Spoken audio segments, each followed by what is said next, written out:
नमस्कार, आप देख रहे हैं रिपोर्ट इंडिया 19 न्यूज।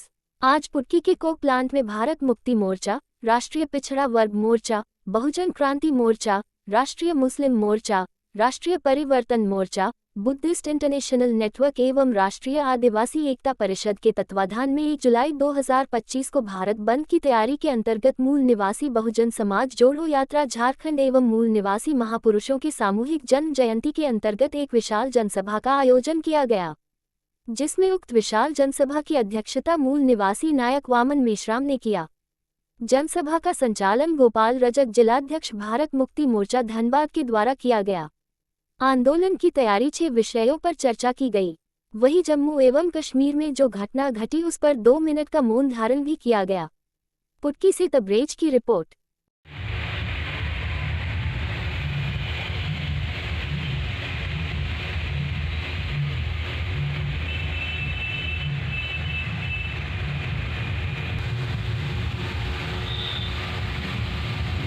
दोहराते रहते हैं, वही करते रहते हैं,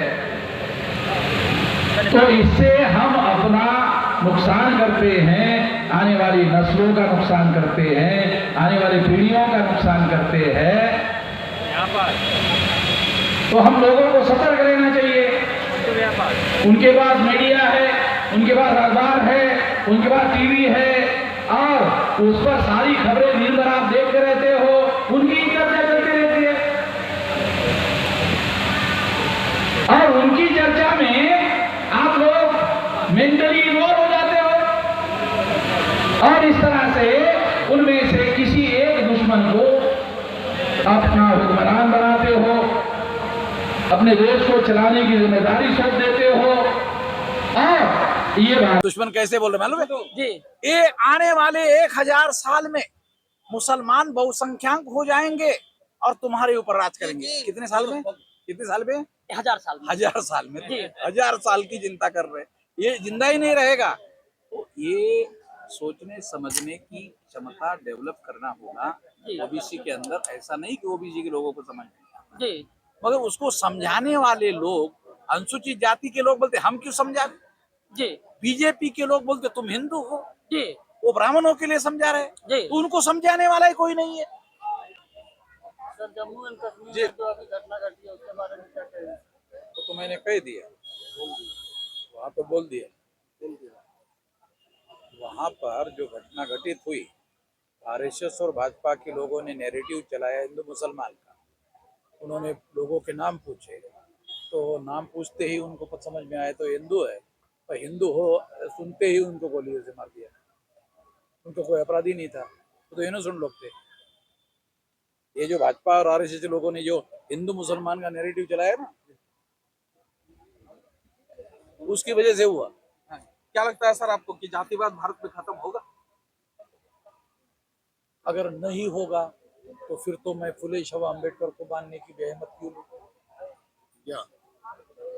नहीं होगा तो फुले शव अम्बेडकर को क्यों मानूं? मैंने पूर्ण विश्वास है कि जातिवाद एक दिन खत्म होगा। देखो, एससी एसटी ओबीसी के लोग जो है वही इसको मान रहे हैं।